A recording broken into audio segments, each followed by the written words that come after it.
yang terbawahnya kan termarginalkan Mas Bang Agung. Untuk kredit mikro aja sulitnya, persyaratnya inilah itu. Tapi giliran perusahaan korporasi mudah betul. Tapi giliran collab seperti ini cuci tangan semua. Itu yang jadi saya bingung. Apa ada yang kenyang mungkin ya jadi itu yang jadi pertanyaan kan. Gitu, ada yang kenyang tadi. Ada yang kenyang mungkin tadi ya kan. Kita nggak tahu siapa yang kenyang. Mungkin Mas Agung kah atau saya? Kalau saya sih agak inilah lumayan lah. Iya itu seperti itu. Check the mic and make sure it sound right, boys.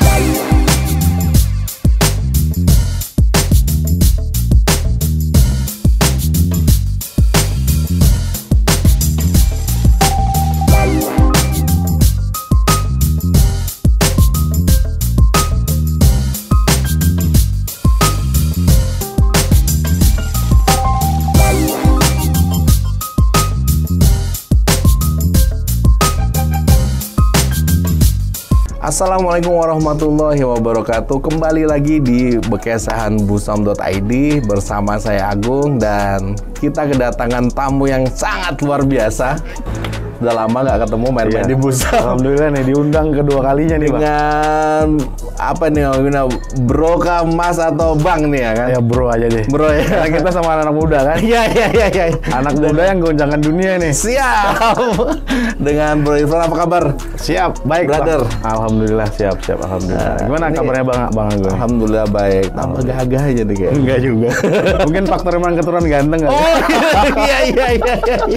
Nah, iya. Sempat mulai agak mencuat lagi nih kayaknya di beberapa hari ini ya kan. Benar. Karena memang kita ini kan anak muda terbiasa kan mengisi waktu luang dengan yang sesuatu yang bermanfaat. Nah ini cukup bermanfaat bagi masyarakat luas.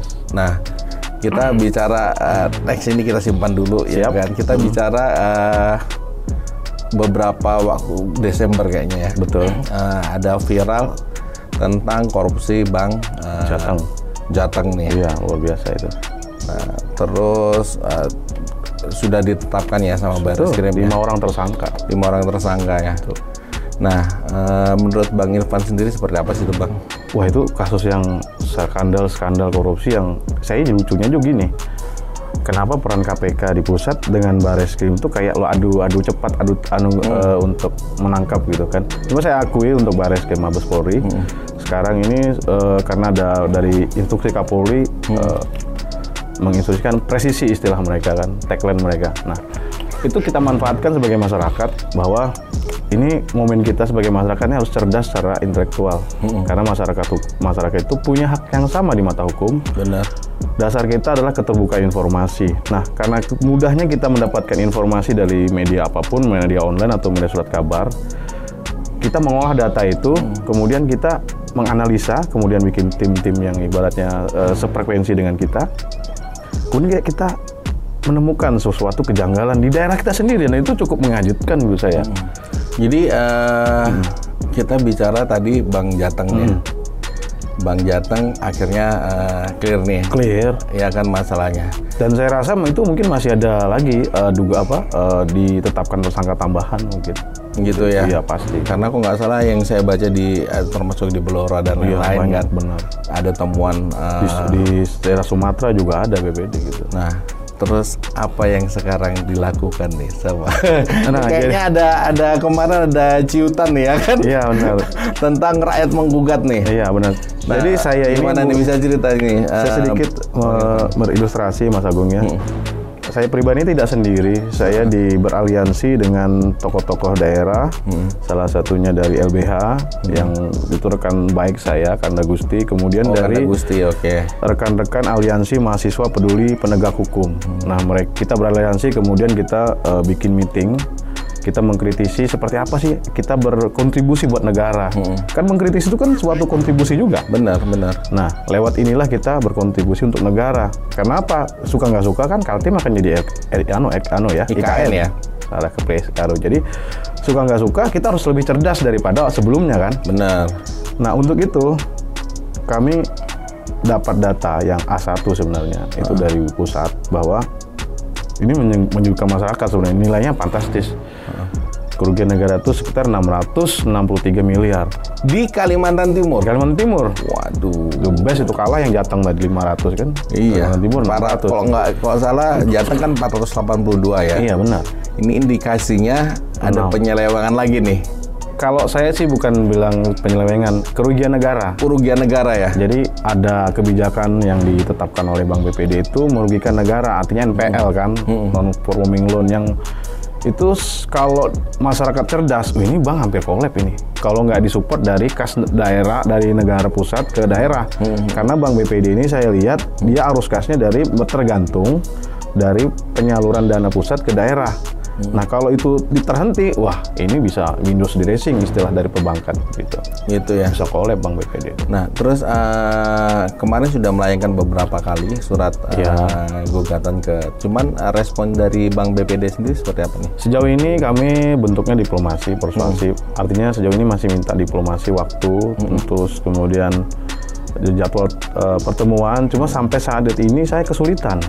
Saya berapa kali ke lantai 2, ke lantai 5, di pingpong kayak main pingpong, kayaknya jago orang Kaltim ini main pingpong kali ya. Pingpong ya. Bukan jalan bola lagi ya. Bola main pingpong ya. Sekarang. Main pingpong, lempar ke lantai 5, lempar ke lantai 6. Jadi saya bingung, ini nih maksudnya apa ya? Padahal kita ini kan antar lembaga. Kami kan diakui negara juga, lembaga hukum pusaka. Dan mereka diakui negara juga Bang BPD. Cuma kayaknya mereka hierarkinya lebih, kastanya merasa lebih di atas dari kami masyarakat ini. Padahal mereka kan digaji dari keuntungan portofolio masyarakat kan. Yang mereka lupa DPK itu apa sih? Dana pihak ketiga kan. Mereka mengelola dana pihak ketiga untuk mendapatkan profit sebagai pemegang saham. Nah seperti itu rasionalnya. Nah tapi sekarang yang jadi bingung kenapa kita ini sulit sekali mengakses pertemuan itu. Selalu hanya di bagian security, resepsionis, kemudian yang baru-baru ini saya memang ketemu bagian legal, cuma tetap mereka bilang kami hanya fasilitasi Pak. Nanti kita akan atur jadwal seperti apa. Itu belum tentu bisa kan seperti itu. Yang dipersoalan ini seharusnya mereka yang ngejar kita dong, karena ini kan kasus besar Mas Agung. Iya, nilainya fantastis. Miliar. Yang saya bingung kok nggak ada yang nggak ada yang ngeributin ya. Ya, Pak. Oh nggak salah di tahun 2019 sudah ada berita online juga ya. Sampai sekarang masih tagline itu masih tayang. Saya bingung kok. Mohon maaf, pihak-pihak terkait dalam ini seharusnya kan tanpa harus delik aduan tetap memprosesnya kan. Termasuk kerugian negara ini besar ya, fantastis miliaran. Dan itu kalau mohon maaf untuk pengusaha mikro kalau dikucurkan dana 2 juta itu kan membantu sekali Mas Agung. Benar. Tapi giliran perusahaan korporasi itu mudah sekali 100 miliar, 200 miliar. Coba masyarakat BPD ini bantu dong masyarakat Kaltim ini. Kan logis tuh bisa menaikkan pertumbuhan ekonomi mikro. Mungkin sudah ribuan orang yang terbantu. Iya benar. Itu saya bingung juga. Apakah memang mereka nggak pro ke masyarakat kecil? Apakah mereka mohon maaf dapat fee? Kan kita nggak tahu kan seperti itu kan. Saya bukan nuduh ya, cuma ya ada oknum mungkin yang bermain. Saya juga nggak tahu kan. Saya nggak nuduh seperti itu. Nah, terus dan ini kan sudah ada tadi kita ngobrol-ngobrol ya. Iya. Ya. Ada temuan juga sebenarnya sudah ya. Ada temuan BPK dan itu tindak pidana Mas, juga main-main pemalsuan data. Itu dicantumkan oleh BPK 2 pasal. Nah itu saya nggak bisa buka sekarang, tapi karena nanti itu kan masuk ranah hukum ya. Jadi kita ini hanya sebatas bagaimana sih kita ini menyampaikan ke publik bahwa kita harus meningkatkan kemampuan intelektual kita agar ke depan kita tuh bisa mengkritisi lembaga-lembaga yang punya wewenang. Benar. Kita punya hak tapi mereka memonopoli hak itu seperti itu. Nah, terus saat ini masih tahap diplomasi ya dengan pihak BPD sendiri ya. Nah, terakhir statement dari BPD ketemu legalnya sebenarnya nih Bang. Ya hanya sebatas memfasilitasi karena mereka punya departemen yang rumit istilahnya. Kan kalau dalam departemen itu kan cukup humas saja atau apalah istilahnya. Tapi mereka ini ada orangnya lagi dinas ini gini ya itu terserah. Maksud saya ini cepat direspon. Artinya kalau mereka serius ya kami terima baik kan, kita apa sih salahnya musyawarah Mas Agung? Benar. Tapi kalau nggak ada musyawarah ya kita punya kemampuan kok dalam intelektual kita ngangkat ke penegak hukum Mabes Polri, siap kami. Seperti itu kami punya infrastruktur dan kita siap kok. SDM orang Kalimantan Timur siap dan ini masyarakat juga harusnya kan harus tahu. Iya tahu sekali. Betul. Karena ini tadi seperti Bang Ivan juga bilang ini kan pihak ketiga. Ya kan, yang mengelola dana masyarakat, ya kan? DPK bener. BPK kan? DPK maksudnya, dana pihak ketiga istilahnya. Pihak ketiga ya. Nah, kalau boleh sedikit kasih bocoran nih ya Bang. Siap. Diperbolehkan nggak ini? Apa itu kira-kira? Kira-kira dari 600 sekian miliar itu di satu perusahaan aja atau beberapa perusahaan nih? Ada beberapa, sekitar 19 perusahaan kredit macet. Yang kredit macet. Nilai itu bentuknya nilai investasi dan nilai modal kerja. Waduh. Dan skenario mereka sangat cerdas.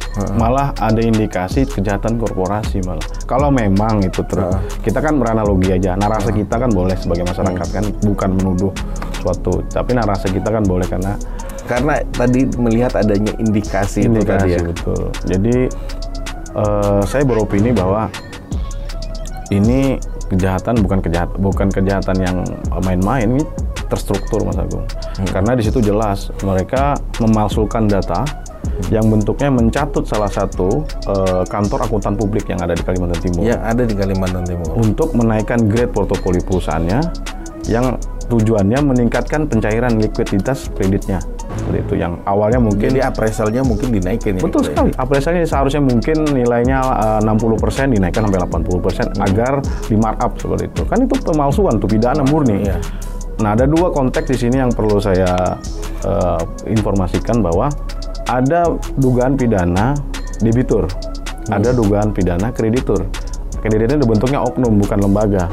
Nah, oknum ini yang masih kita cari tahu apakah benar mereka ada dugaan. Karena saya lihat sangat jelas dan terang benderang BPK itu menyimpulkan bahwa departemen tersebut mengindahkan pakem-pakem SOP standar operasional prosedur Bank BPD terhadap penilaian bank, terhadap penilaian debitur. Analisa kredit. Kan prosesnya panjang itu Mas. Panjang. Tidak mudah. Angka 160 miliar. Contoh kita mau kredit rumah aja luar biasa kan persyaratannya. Panjang.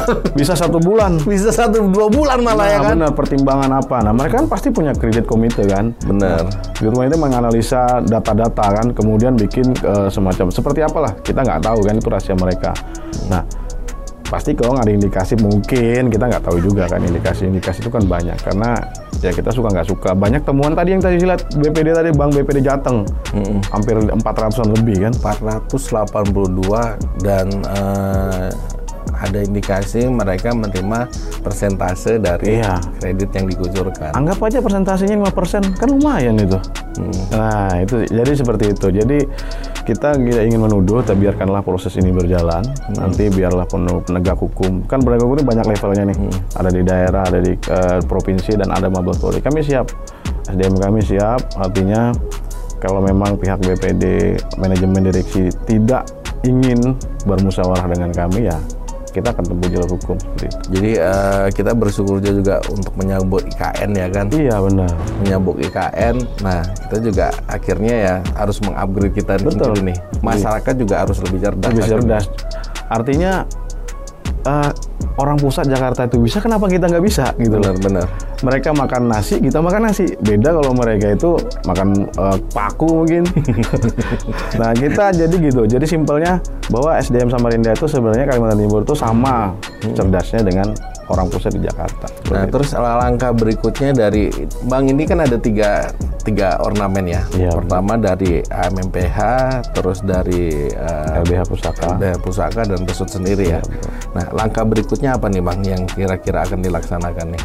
Kami tetap melakukan bersurat, walaupun nanti seperti apa mereka menolak, kami tetap bersurat karena mereka lembaga. Ini salah satu langkah kami. Yang selanjutnya mungkin kita akan press release, minta perhatian mereka, tolong kami ditanggapin permintaan audiensi kami. Kita buka bersama diskusi by data. Kalau mereka siap, kami lebih siap, seperti itu. Jadi seperti apapun hasilnya nanti kan masyarakat yang nilai. Benar. Jadi masyarakat yang nilai, kemudian nanti kalau memang ada tindakan pidana ya kita selesaikan di ranah hukum, seperti itu. Karena ini negara hukum kan. Benar. Jadi yang saya khawatirkan adalah kan di Indonesia ini bukan hal baru Mas Agung. skandal-skandal bank itu kan, bank besar, Bank Senturi. Itu kan melibatkan pejabat eksekutif, oknum di dalam. Nah, jangan sampai ini terjadi di Kaltim. Kalau ini dibiarin, wah bahaya ini buat masyarakat, bisa kehilangan dananya, kehilangan deposito kan seperti itu. Iya, yang dirugikan masyarakat. Harusnya itu ya akhirnya kan kredit sendiri yang dikucurkan itu nggak berimbang nih. Nggak berimbang. Ya kan, ya percuma aja buat BPD dong kalau gitu. Betul. Kan ini fungsinya buat masyarakat. Iya, cuma kan masyarakat sekarang ini kan yang terbawahnya kan termarginalkan, Mas Bang Agung. Untuk kredit mikro aja sulitnya, persyaratnya inilah itu. Tapi giliran perusahaan korporasi, mudah betul. Tapi giliran kolab seperti ini, cuci tangan semua. Iya. Itu yang jadi saya bingung. Apa ada yang kenyang mungkin ya? Jadi itu yang jadi pertanyaan kan? Ada yang kenyang tadi. Ada yang kenyang mungkin tadi ya kan? Kita nggak tahu siapa yang kenyang. Mungkin Mas Agung kah atau saya yang kenyang? Kalau saya sih agak inilah lumayan lah. Iya itu seperti itu. Kalau saya kalau kenyang ya seperti itulah ya kan. Kita bisa musyawarahkan seperti itu. Nah, ya harapannya sih pada saat ya mudah-mudahan nih kita selalu pantau nih Bang Irfan ya. Siap. Terima kasih sekali lagi. Saya juga terima kasih. Bang Irfan sudah mampir lagi. Siap, yang Jangan kedua bosan. kali. Saya akui untuk Busam ini cukup berani. Di challenge ya, terus next level ya kan. Iya. Luar biasa Bang, Busam. kira-kira apa nih pesan yang mau disampaikan nih buat masyarakat sendiri atau instansi yang terkait? Baik dengan untuk kasus masyarakat yang ada saat siap. ini. Saya hanya menyimpulkan bahwa masyarakat Kalimantan Timur cukup cerdas saat ini. Tinggal mengolah informasi yang kita dapat. Jadi kurangilah media-media sosial yang kurang bermutu. Karena semakin kita kritis, kita semakin cerdas.